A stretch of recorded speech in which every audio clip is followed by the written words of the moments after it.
I Want to Jump Like Dee Dee, with me, Giles Sibbald, is the music podcast that does music a bit differently. I'm talking to some incredible musicians, DJs and producers about how they use an experimental mindset to fuel their own creativity, pursue new challenges, overcome fears, bounce back from mistakes. Sub Pop Records is still the most totemic symbol of alternative music, 35 years after it was first formed by Bruce Pavitt and Jonathan Poneman in Seattle. And its roster over the years is, it's really like being a kid in a sweet shop with, kind of like unlimited Apple Pay funds. You've got Mudhoney, Dwarves, Hole, J Mascis, Sleater-Kinney, the Mary Chain, the Vaselines, and there's another one. I can't quite remember the name now. I think they were called Nirvana or something like that. Anyway, they sign great bands. They've got an unforgettable identity, and they produce great merch. And I particularly like a T-shirt of theirs which says, "Never trust a label over 30," and it's got the over sort of scribed out and replaced with under. Very smart. I love that.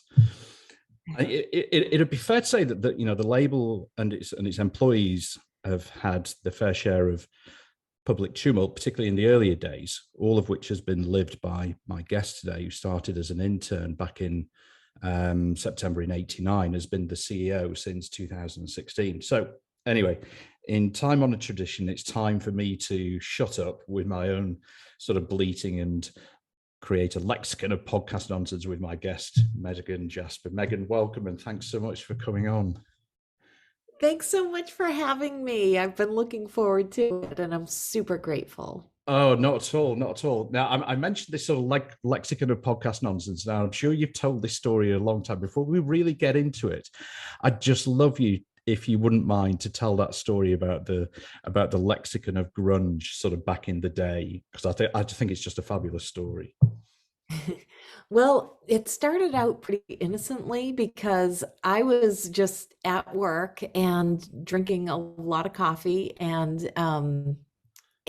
Jonathan Poneman called me up and said, Yeah.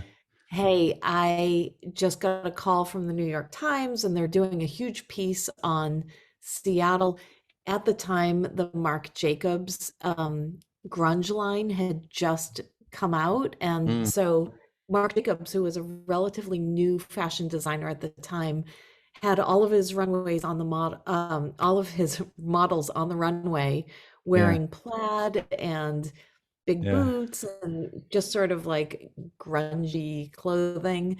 And he actually got like blasted for it in the fashion world. Yeah. But all of us in Seattle were like, "Ugh, what's the world coming to?" Like, he kind of got blasted by people in the music world too. So but the New York Times was like, "There is something so big happening in Seattle. We are going to uncover it and shed some light on this thing called grunge." So Jonathan told the New York Times, instead of speaking to him, that they should call me. He told me that he thought I'd have more fun with the phone call. And what they specifically were looking for was a lexicon. So they figured there's got to be, in every subculture, there's a way of talking. And they wanted to translate grunge vocabulary for normal, everyday American folks. So I was like, "Oh my God, what the fuck are they talking about? There's no fucking grunge lexicon." But, I had nothing better to do. So I chatted with the writer, and I said, "Why don't you just give me a word and I'll give you the grunge equivalent?" And so he started just saying like, "Okay, like what would you call a date? You're going out with your date on a Friday night." And I said like tuna platter or something. Like, I was giving these horrible, moronic, non-existent terms. So, and all I could hear was this, because he was transcribing everything I said. Oh my God. And yeah, and not totally paying attention to what was being said. And so I kept getting more ridiculous with every answer. and and thinking that at some point the typing would stop and he would just say, "Come on," but it never happened. So I kind of figured it just got nixed, and then a few weeks later, my mom called me on the phone and said, "You need to pick up a copy of the New York Times. You're in it." And I picked it up, and sure enough, there was the Grunge of Lexicon Oh right no. there, and all the news that's fit to print. That's absolutely superb. I mean, it must have been like you've seen those sort of comedy sketches where like, I don't know, like your boss sort of says, ask me a question, and Yeah. you soon get into it and you realize that your boss is not listening, and you ask a question Yeah, that was why are you exactly. such an asshole, and it's like yeah, good question. Exactly. Yeah, good question. I'll have to think about that. It was so like, like that would never happen now because you would Nah, just go online and see that that was ridiculous. just And ridiculous. Yeah. yeah, and it would never happen also because it's so rare that you talk to people and actually have them in real time just transcribing your Yeah, conversation. Like it's kind absolutely. of an Yeah. old school method. Oh my. So yeah, But yeah, it's. Yours is actually. We'll sort of get into it because I think you. Apart from a very sort of small period, you've been with Sub Pop for, I guess sort of most of your working career, yeah, which yeah, is, I think the only person that I know that's done that is my dad. yeah. It's a rare thing to have these days, isn't it? It is, it's so unusual. And if anyone told me like 35 years ago, or Yeah. anytime before I started at Sub Pop, even at the beginning of my time at Sub Pop, if anyone had ever told me that I spent decades there, Yeah. I would Yeah. never have believed it. I Yeah. wouldn't have believed it for so many reasons. It's not what I thought my path would be. Yeah. And I wouldn't have believed that that kind of good fortune, Yeah. because of the experience that I've had there, um, I wouldn't have believed that that kind of good fortune was even possible. Yeah. And I say that because when you spend decades at a place, and specifically at a place that, I mean, maybe it's the same, but a little different if you hate the place. But Yeah. if it's a place that you truly love and you care so much about, you Mm, put a certain kind of energy into it, and the mm. rewards are beyond anything I ever could have imagined. I think And that's a the really good. That's challenges, yeah, and the no good. challenges and the stress are beyond anything I could Yeah. imagine. I mean, that's a really good point that you make. I think, and I see a lot. I mean, I used to sort of work in the sort of the corporate world in kind of finance, and I didn't like it. By the end, I didn't anyway. But it's you see a lot of people, kind of writing about, should you, in your career, should you follow your passion, should you follow your values, or is it a combination of those and things like that? And I think, it sounds as if, kind of like what you've had with Sub Pop and what you've created is kind of like perfection almost. In terms of sort of career and kind of working It environment. it it feels like that in the Mm, sense that, I do feel like there are so many things that are aligned. I do yeah. feel like my passion and my values are aligned in it. Mm, And I also feel, I don't feel like, I know I have met people through this experience that have yeah. who have changed my life, or Yeah. and I've developed friendships that are lifelong friendships. Yeah. And I, it has completely changed and directed my life. Mm, wow. And I've learned like incredible life lessons just Yeah. through the experience. I'm really interested in sort of learning, about hearing about those. I mean, go back. Let's if we start like sort of going back to, because you grew up in sort of Worcester in Massachusetts. I mean, what were your kind of formative influences? What do you remember as the kind of the standout things from as you were growing up as a kid? So, my sister and I have one sibling, Mara, Mm, and we're pretty close in age. We're 15 months apart. So, yeah. my family who have Irish roots, they're like Mm, Irish twins. yeah. Um, so Mara and I we spent a lot of time together. We still share a lot of friends and interests. My parents were both school teachers, and Mm, they really encouraged us to read a lot and to listen to music. We always had the wow. radio on. My parents had Yeah. records. My sister and I would tear through the records. And my folks were really good at encouraging us with sort of especially music and creative outlets. So Mm, we we bonded a lot as a family over music and books. yeah. And still somehow, I would also say both Mara and I identified in such a hardcore way as being misfits. We Mm, didn't we didn't have tons of money. We were like middle class and probably on even like we struggled a little bit sometimes mm, financially. yeah.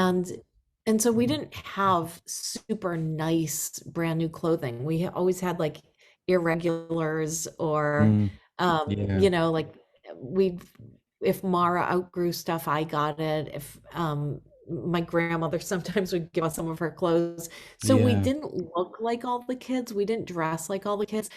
And it was no big deal. I mean, we had clothes. Mm, We were totally fine, but we were nerds and goofballs, and we yeah. just didn't look like any of the cool kids. We looked kind of goofy. Mm, And I have to tell you, I'm so grateful for that, even though it wasn't easy to just feel like a total misfit goofball all the time. But I'm so grateful for it because at a really young age, it set both of us apart from other mm, kids in a way that I think ended up becoming really positive later in life. We mm, knew that we never tried to just fit in. We didn't fit in. Um, so we just had to be ourselves and kind of find yeah. peace with that and fun with that and friends who also were misfits. And it all of those things combined with probably also being a little bit angry as a kid. Yeah. Um, like I it pulled us towards punk rock. And Yeah. when we found punk rock, that was our fucking lifeline. Both of us Yeah. became punk rock kids, and that was our place. Like that was that felt like that finding punk rock was like coming home. I Yeah. felt like I belonged there. I felt like I fit in there. Um, I felt like it was a community that I cared about and I wanted to contribute. I wanted to give back to it somehow. So I think those are the things that sort of shaped me and for sure also shaped my sister. And so we came So up in it.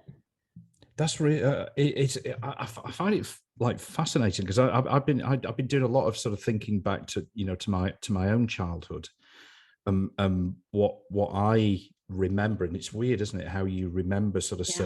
certain things, and like certain things that happened that now I can attribute the way that I behave sometimes. I can attribute, or I think I can, to something that happened when I was 8 years old. It's weird. It's really Yeah. weird.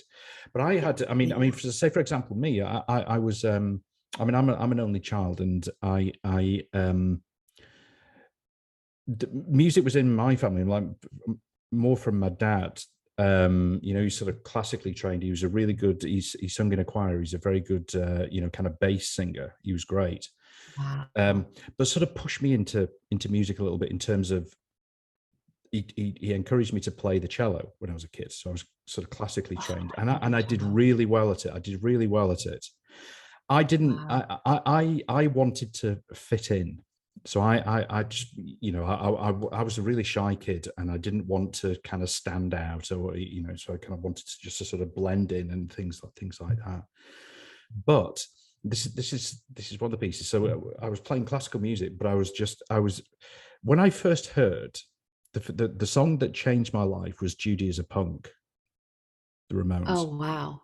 That was it, and it was just like that was it. I was kind of gone, but I still had this, like, on one hand, this kind of like, I need to conform, but on the other hand, there was just like this life over here that sounds really much Yeah. more interesting. It's weird how Yeah. it works. It I love hearing that. So, well, first I have to ask you, do you still play cello?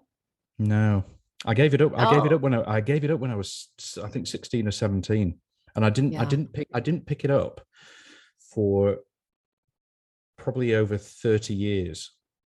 I'm 54 now, and I was maybe 51 or so, and I went into a music store in Soho in London, and sort of went in and, said to one of the guys in there. So look, I explained, and he said, "Sure, go into one of the rooms, pick it up, and take your time." And I did, and it was really weird. Like, all these kind of memories of childhood came back Wow. when I picked it up and I sat down and started playing. And I was, obviously I was very rusty, but it was still there. Wow. And just all this kind of, like, these memories came gushing back. It was really weird. Isn't it funny how I that need to happens? pick it up. I do need to try it again. I just have this. I feel like a bit of a kind of, there's a bit of a loose end. I can tell there's a loose end, and you Mm, do need to go and pick it up again. mm, it's really weird. Yeah, it But is.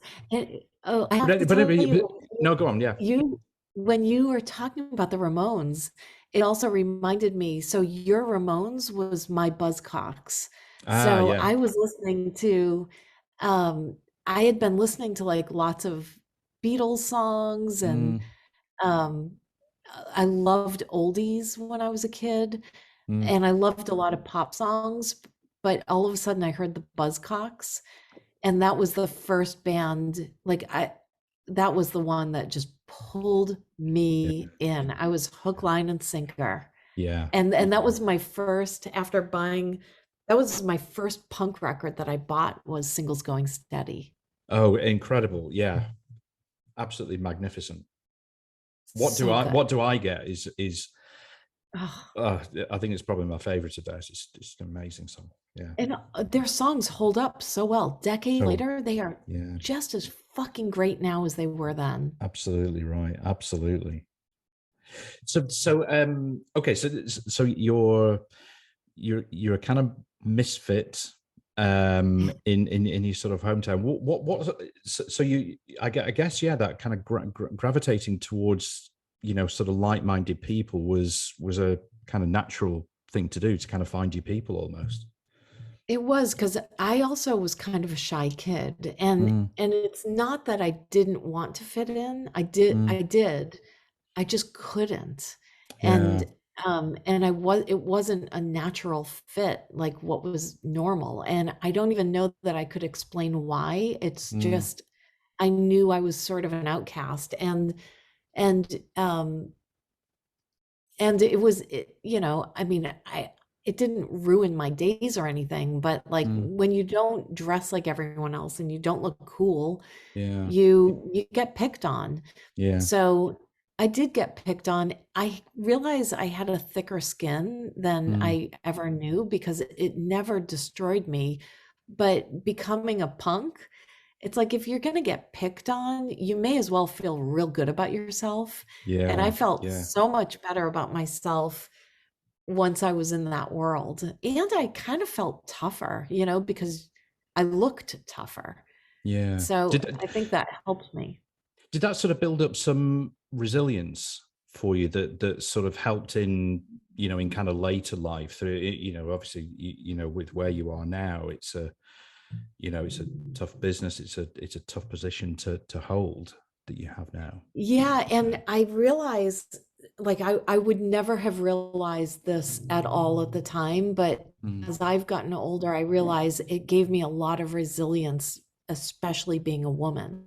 mm, So, at the time I didn't really think about it at all, mm, but it's not that you have to be tough, but you know, I think you're I think in some industry, like in many industries, yeah.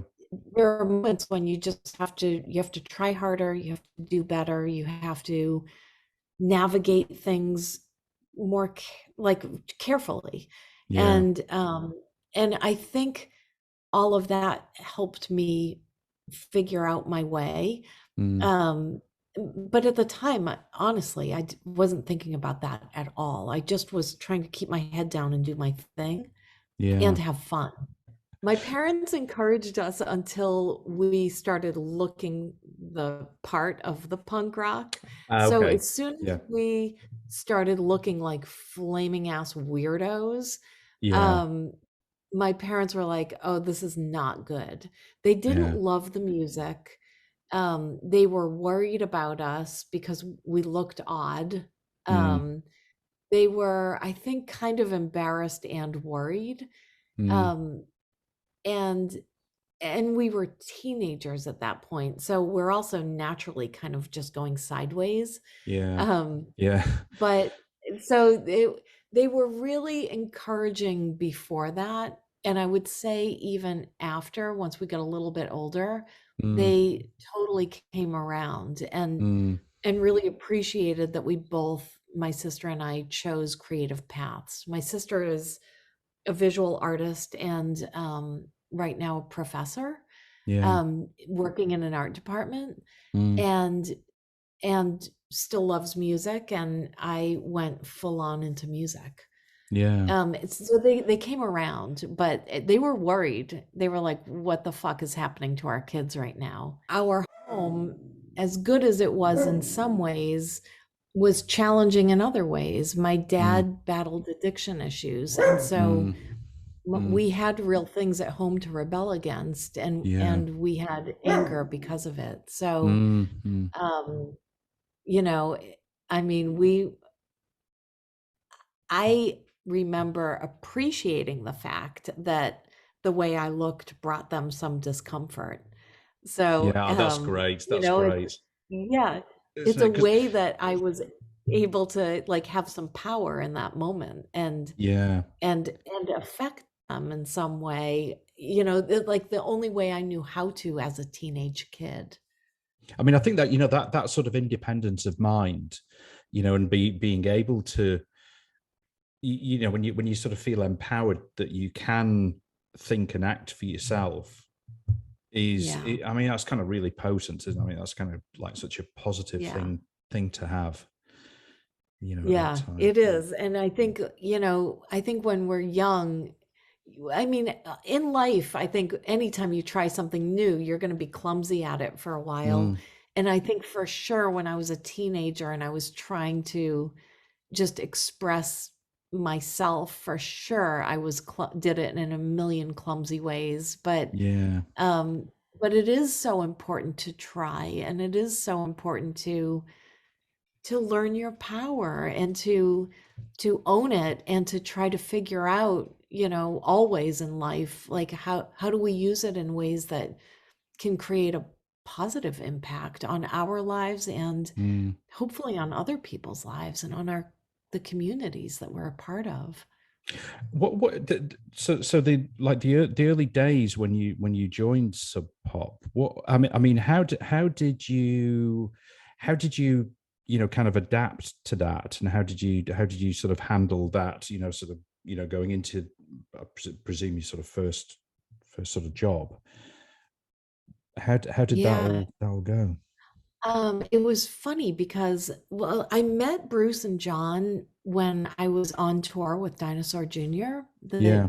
band had taken me on the road, and in Seattle, I Mm. met Bruce and John. They were at the Seattle show, which also was an incredible show with the Screaming Trees and Tad opening that Wow. bill. Yeah. Yeah. Um, I mean, it was such a good show, and Yeah. um, and I knew I loved Seattle immediately, and I said I think I might try to move out here after tour, and they said if you do, come by the office. So I Mm. did, and they gave me an internship right away. Yeah. So immediately I had an internship, and I thought this is great. I can meet some like-minded people, see what's happening, and then almost immediately after that first day, they offered me a job as a receptionist. Yeah. So Yeah. going in there, I knew one person better than anyone else, and that was Mark Pickerel, who was Mm. the drummer for the Screaming Trees. He Yeah. had just been hired, but it was great because I went in and I got to meet a lot of people very quickly, Mm. and really interesting creative people. What was weird was that I didn't really know any of them super well, and so everything was new. Like people were new, the work was new, the job was new, the city was new. Mm. Um, and that is both good and bad, Yeah. like it's great because like this whole newness is opened up in front of you, and you have room to like figure out who you are within Mm. it and who you want to be. Yeah. What ways can I be a better person? Who do I, what do I want to work towards? But then the challenging thing is when you're around people who know you well and have known you for a long time and you have those roots, you can kind of speak in a shortcut and people know what you mean, Yeah. and people will call you out on your shit. Yeah. But without that history and those roots with people, as freeing and exciting as it is, it's not grounding. Yeah. So I do remember struggling a little bit like that, um but I'll tell you, I kind of just jumped in the deep end with all of it, Mm. and it was cool because we were working with these young up and coming bands, not Yeah. knowing what was going to happen to any of them. Yeah. But, to be able to support artists like Mudhoney and Nirvana and Tad and, you know, all of these, the Yeah. Fluid and the Afghan Wigs, like these bands that were doing really cool stuff. Yeah. L7, I Yeah. mean, like amazing women who were rocking harder than most of the dudes. Like there was Absolutely. so much cool stuff happening. Yeah. So so it was amazing, and I wasn't really even thinking about like the good and bad in any of it, to be honest Mm. with you. I jumped in and just started swimming. I was so happy to be in that environment and to Mm. be around people who loved music and to be able to crank music all day long, and to be able to meet really exciting folks. It I mean, was a total dream come true. I guess, sort of, you're dealing with so many different, personalities. That Yeah. ability to understand. I'm a big believer in like emotional intelligence, and Same. I think it's never taught in schools. It's something that you kind of acquire. You either you have some of it already when you're born and things like that, but to deal with so many different kind of personalities and get the best out of them, whether they're your kind of co-workers or or your bosses or the artists that you're dealing with. I guess when you're in it, you just do it. It's just kind of natural. But when you think about it, it's a challenge, isn't it? It is, and it's a really important skill to have because really all that is, I mean, it's not all it is. But one of the most important things about that is I think if you can be sensitive to Yeah. each person and truly understand that people are so different, what you're trying to do is figure someone out and understand them well enough Yeah. to either allow for them to put their best foot forward Yeah. or put them in a position where they can like be heard or communicate well or Mm. make their art well or be Yeah. in a place that feels safe and Totally. okay. It's like to understand someone's needs, Yeah. I think is one of the most important skills that we can have. And it kind of And that's takes what that is. It's sensing that. sensing that, yeah. And it kind of takes sort of patience to and that kind of empathy to be able to see the signs and to kind of sit down with somebody and take the time to really understand what they're kind of going through, and it's often doesn't happen. It often doesn't happen, which is Mm. such a shame because and so many people are written off Yeah. because they aren't easy or they're too challenging. And instead, if we can see those things that make somebody different as like, that's actually what makes them beautiful. And that's what makes Yeah. them special. And that's what Yeah. makes them not like everybody else. And to learn to understand that and to learn to celebrate that, like that's Yeah. the best. Like and I think when you can connect with someone on that level and they feel safe and open enough to actually share what more they have, like Yeah. that's like there's nothing better than that. Absolutely. Absolutely. I think that I think another thing that I've sort of felt is I don't know if it's the same in the US. It probably is, but the if you take kind of like kind of venture capital funding, for women founders of businesses, this is where kind of like that sort of tolerance and sort of understanding and setting prejudice aside, the amount of that kind of seed investment that goes to women founders is so small in comparison to male founders. And if you think about it purely, without all the fact that that's fucking wrong, but the fact Yeah. that just economically, how many great ideas are lost Yeah. because of that. I mean, it's mind blowing.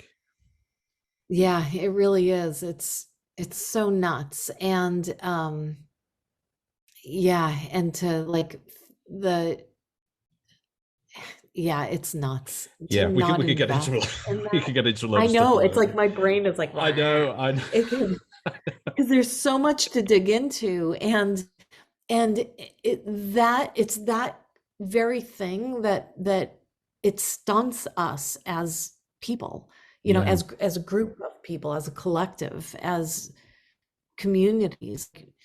You need all voices. We truly need diversity in our yeah, world in order absolutely. for like there to be real growth Yeah, and value, yeah. but yeah. I mean, in the sort of early-ish days of Sub Pop, I think it's been sort of documented that sort of financially it was okay. Well, ooh, are we going to make it? Yeah. How did you and then obviously then Warner Brothers came in. I think what was that sort of late 97, 98, something like that. That was 95. 95. Okay. How did Yeah. you deal with that? Sort of uncertainty beforehand, and then I don't know if you noticed a kind of change in culture or the way that it sort of operated post sort of Warner Brothers. Yeah, it was all drastic. So, Mm, so how we dealt with it beforehand was, um, like on those stressful days where it's like, oh my God, are we even going to be able to open tomorrow? Will the phones yeah, be working tomorrow? yeah, Will we still, did we pay rent? Like, I don't know. But how we dealt with those really stressful days Um, it looked like Bruce Pavitt would usually scrounge whatever he had left in money, and he'd bring in like 1 or 2 6-packs into the office, Yeah. and we'd drink some beer and we would smoke cigarettes. When Mm. we did that in the office, that was like, that's how a really stressful day ended. And usually we put music on and have a dance party. Yeah. Um, or Jonathan and I would go and smoke cigarettes. We had downstairs from our office, there was this roof garden that looked out to the Puget Sound, and you could see Mm. the city and the buildings, and we'd smoke a cigarette. Yeah. We'd often split one because we weren't heavy smokers, but Yeah. that was how we dealt with the stress, and we would laugh. Mm. We used humor to cope. Yeah. But Yeah. and then it was like a rabbit would get pulled out of the hat, and a check would arrive, and it would just allow us enough stability to get through the next few days or week or whatever it was. Yeah. And when money really came in, and it came in 2 ways, that made a change. One way was through um, Nevermind. It was Mm. Nirvana money. Mm. And when that record started to do well, and after some time when Sub Pop started to receive very significant payments, Yeah. then all of a sudden the label was able to hire more employees, fill some positions that had been eliminated temporarily. Computers ended up on people's desks. And when Yeah. the Warner money came in, um, Bruce and John put so much of it back into the company again, and Yeah. they really grew the company. I had left at that point, Mm. but I remember going into the offices and they felt radically different Wow. than they had when I was there. Just Mm. radically different. Mm. And then after that you rejoined after that. I did. I started coming in at the end of 1997, and I Mm. wasn't officially employed or paid, but I started coming in and doing staff meetings with people and Yeah. trying to pull people back together again. And then I officially began in 1998 in Yeah. January, and I was so happy. Um, I was so happy to be back. And people thought I was crazy Mm. for going back there, because even after all of that money coming in, the label was having financial difficulties again. Yeah. We, the, there were so many things that Sub Pop did well, and there were a lot of hard lessons that Sub Pop Mm. learned in really hard ways. Mm. And not creating proper budgets, Yeah. not basing budgets on actual sales goals and projections. Yeah. There were a lot of things that the label needed to learn, but Yeah. I felt like there was so much promise, and Jonathan did not want to give up. He wanted to do things differently. And so my conversations with him were felt so inspiring and exciting. And he has always been one of my favorite people in the world. So to be able to go Yeah. back and work directly with him again and for him was like, I mean, that it's a dream come true for real. So it felt good, and I was Did psyched to go back. uh, did you use, or are you the sort of person that uses your kind of like instinct a lot? In kind I of like do. when you get a feeling that this feels right, you tend to go with that. Yeah. Yeah. Yeah. And I feel like when things are right, it's like doors open and it Yeah. feels like you're working with a current, sort of. Yeah. If you're swimming against a current, it means you have to switch directions. And so um, I know that you can't make every decision based on Yeah. feelings, and Yeah. that Yeah. you do need data to back things up. Mm. But I've always used instinct, and I've always used intuition to Yeah. make important steps forward. And I'm not impulsive, but I will really think about things and try to feel things to see if it seems right. It's funny, isn't it? But I remember like in a sort of corporate. I mean, you know, that you're right, that kind of, I think, you know, the bigger the corporate, the probably the worse it is. But yeah, you know, data is sometimes king, and you sometimes like, okay, well, I can't quite validate it, you know, through numbers and yeah, stuff. And maybe, I don't know, maybe it's like I know, you know, numbers are important when you're talking about, you know, kind of businesses and stuff, but we do, like, as a, we do have this kind of notion of productivity, don't we, of and yeah. attaching numbers to kind of productivity. But sometimes there's an instinct. You're right, I completely agree, there's sometimes an instinct element which just needs to be heard.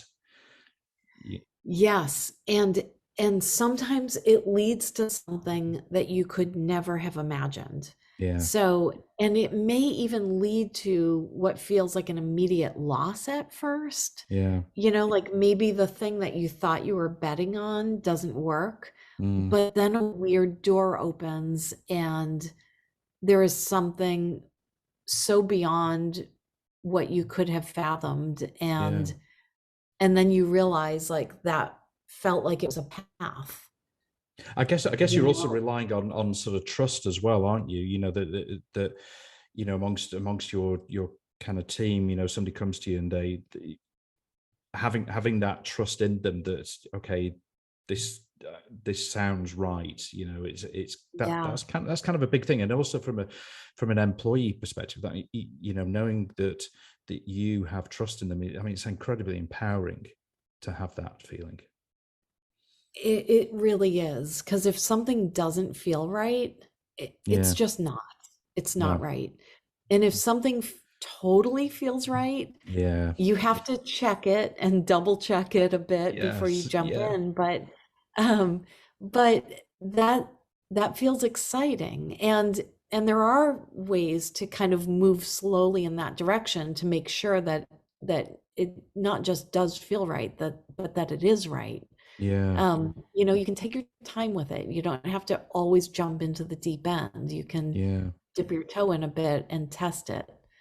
It's interesting. I read I did a master's a few years ago, and as part of it, we were doing something around behaviors, and actually there was a study done on gut instinct as to whether it is a thing, and it is. You know, they did some testing. I think it was in sort of finance, among some financial traders who were relying on this, and it is actually a thing that there is an emotion that happens when somebody feels that it's the right thing to do. So Yeah. it has been kind of proven in a way that it does matter, I guess, which is kind of good. Yeah, that doesn't surprise me at Yeah, all. yeah, I think it's a matter of kind of maintaining that place, which isn't always the easiest thing to do, but yeah, to maintain that place where you know you can trust yourself with that. mm, Um, because I do think if you're off a little bit, you know, like whether it's from exhaustion or you know, there are times I think in our lives when we're just not at our best. You yeah, know, there are things that whether you're grieving um or just stressed out, mm, it doesn't put you in the right mindset to always be able to trust yourself. yeah, Sometimes you need to sometimes you need rest or time or care. But if you're able to be in that space and to protect it, mm, um, I mean, then it's a good place to be in because you you learn to trust yourself with it. yeah. How do you, you know, sort of manage your own, you know, either, you know, sort of anxieties or sort of stresses? Like you said, you know, it must be incredibly stressful at times, at least anyway, incredibly sort of stressful sort of Um, job to do. How y- do you manage y- yourself?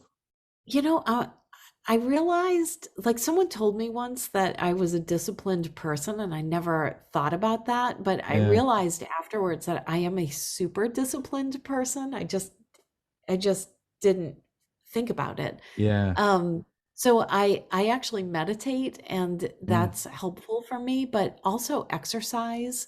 yeah, I need to exercise. I feel so much better when I move my body. And when I am exercising outside and I have fresh air, I feel like that's where all my best ideas come yeah. from, is they happen while I'm moving. And but but the other thing that I really appreciate about it is I'm always trying to train for something. So whether it's Ah, like okay. a like right now I'm training for a running relay that Yeah, I'm doing with a group of folks. I train for triathlons, and I like that because when you're training your body to do more today or tomorrow than what you yeah, were able to do yesterday. And when you're doing that, when you're able to say like, oh wow, I ran 7 miles today. mm, Last week I did 5 miles and I felt so tired. But when you're yeah, doing a little bit more than you thought was possible, it actually opens your brain up. And yeah, for me, it allows me to be in a place where I'm like, okay, anything is possible. Anything is possible so long as I take these steps. yeah. And if I'm doing all of these things and I'm disciplined about it, then I can do something tomorrow that is impossible Mm, for me today. And so that allows me to like live in this space of anything is possible. Like yeah, truly anything is possible. mm, We just have to put the pieces in place to create like that reality that you're trying to get yeah. towards. So those are the things, like when I'm in that headspace, I don't feel anxious. I feel optimistic and excited. I feel energized. I even if things are stressful, it's like that can roll off of me. Yeah. Um, and if I'm sleeping well, that's super helpful also. But Was those are like the goofy things that I do. yeah, I think they're really important, and I think especially as the world is so even compared to what sort of 6 years ago. I mean, it feels like it just sort of like sort of exponentially gets more uncertain, more volatile. Yes. We have to be Yeah. able to we have to be able to adapt. We have to be comfortable with uncertainty. There are so many like of these sort of newer skills that maybe weren't given as much importance 10, 15 years ago, that are so much more important now, I feel. I couldn't agree more with you. And, it's funny because I always think that like one of the divine things that exists in the world is balance. And Yeah. as the world becomes more complicated, we have to balance that with a whole lot of non-complicated stuff. Mm, And and as the world shows incredible anger and violent tendencies, mm, we have to soften and become kind. Like there are things that we have to do to balance things. And yeah. I mean, that was, I thought, one of the interesting things in the past 2.5 years of stillness. It's like, our Yeah. world had felt so hectic, and then we end up basically, for those privileged enough to have homes that we live in Yeah. and to have jobs that we can rely on, it can, if you don't have those other stresses, you can sort of take it on as a silent meditation. Mm, and and if I know that's kind of like a new agey way to look at it, but my hope was that in some of that stillness, maybe maybe we could reemerge with less baggage in Yeah. this new world that we enter into, and maybe that lightness or levity can mean something in an energetic way, Yeah. you know, as far as what we take on in the world. Like, Yeah. I don't know, or maybe I It's just tell myself these things, well, no, but I do feel it. yeah. I think it's. I think you've really hit some good points there, and that it is important that we can give ourselves sort of space to sort of think like that, and almost like sort of declutter, but Yeah. without ever losing sight of the fact of how fortunate we are as well, and that Yeah. not And everybody can do that. exactly. And to process, like to Mm, process these complicated issues that yeah. we have to navigate all the time, and especially also as white people, Mm, like yeah. as a white person, to like understand my role and my Absolutely. contributions, Yeah. and what I need to start doing differently in order to be a part of a world that I want to be a part of, that Yeah, can be open and accessible to anybody. I think, yeah, I mean, that's a really great point, and I think that understanding that, and willingness to learn, to be sort of, Yeah. to understand that you can never have enough knowledge, and to be willing to educate yourselves in, and understand different perspectives. That, I mean, that again is Yeah. just sort of hugely important, and particularly for, Yeah. I guess, in your That's role our as well. life's work. Yeah. That's our job. That's our life's work, I think, is learning to be better people and learning to let go, Yeah. like learning what to let go of and how to do that, which Have is you? sounds so easy and it's not. No, no, you're right. You're right. Have you? Would you call yourself a risk taker? I would say yes. And you could see there was hesitation in that. It's a tough one. I um, know. Yeah. it is. So I would say I am not like I'm not saying a gambler in the sense that like Mm, I don't like sit and gamble like in a mm, traditional way, but I think a lot of risk takers, it's like their behavior is basically gambling. yeah. So I wouldn't say that I'm a risk taker in that way. I am really careful. And I know that there really, like anything, everything is risky. Yeah. Everything has a risk to it. And in business, and the business that we're in, every Yeah. single project that we take on, whether it's an artist, whether it's an initiative, Yeah. whatever it is, it's all a risk. Yeah. So I do feel like for sure I am a risk taker, and I've taken weird chances, Mm. just in life, in my own personal life. Um, but I would say I'm not impulsive.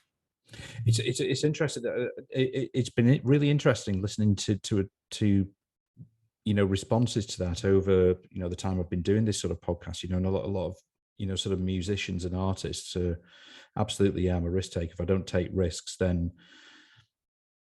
where's there's no creativity.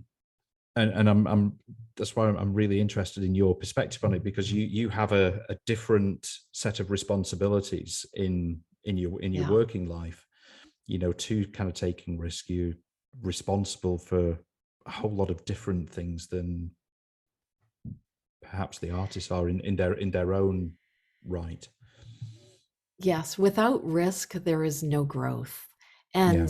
And on an artistic level, you have to always challenge yourself and try Mm. something different.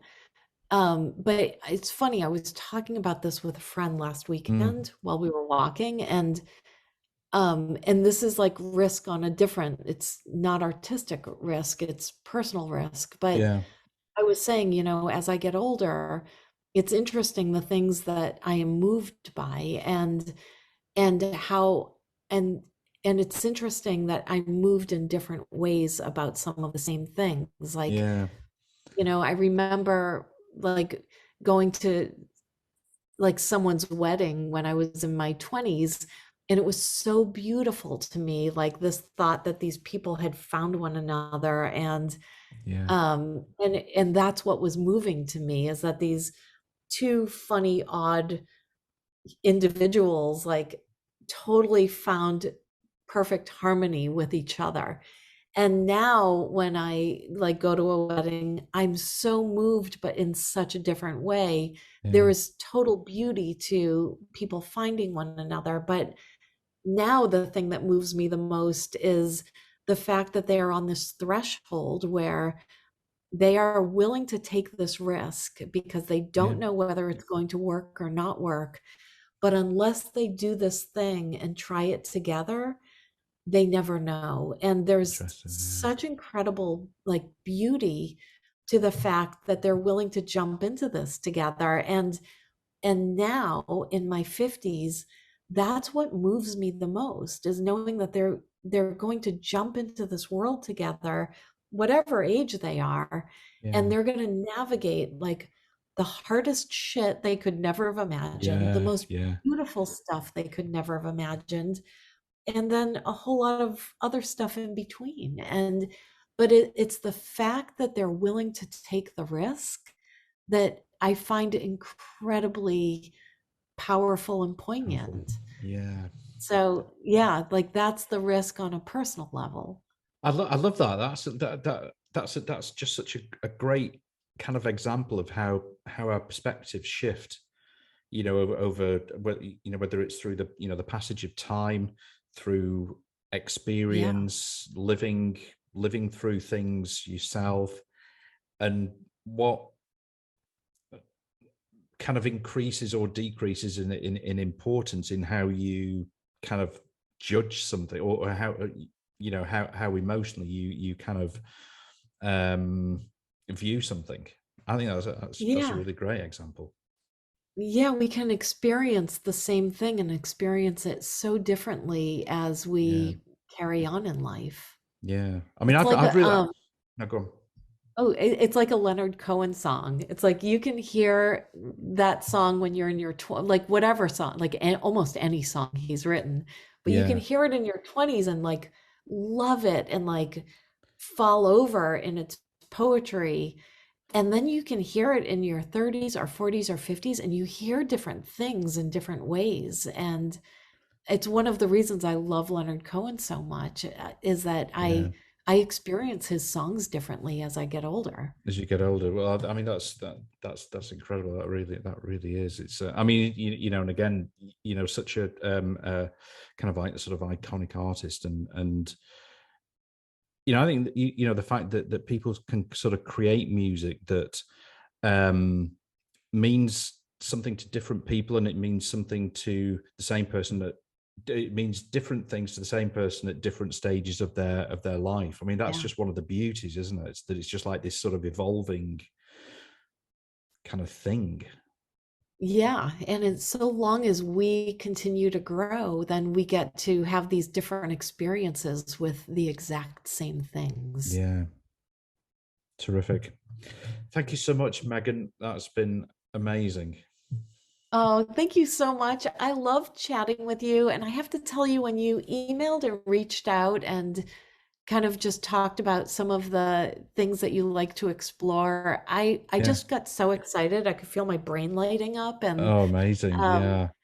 and I knew you'd be so much fun to chat with, and you so did not disappoint. And Oh, I'm so thank you. grateful for it. Thank you. Oh, not at all. No, no. Thanks are all mine. Honestly, it's been great. I've loved your, kind of like honesty and openness, and the perspective that you give. I just think it's hugely important, and really interesting to listen to, Megan. Well, you're so kind, and thank you for being so patient with my barking dog, too. I felt so bad. Thanks for listening to the show, and I really hope that you enjoyed it and that you'll tune in for the next episode. In the meantime, it would be really awesome if you could rate and review the show, and also share it with any friends who you think might enjoy it.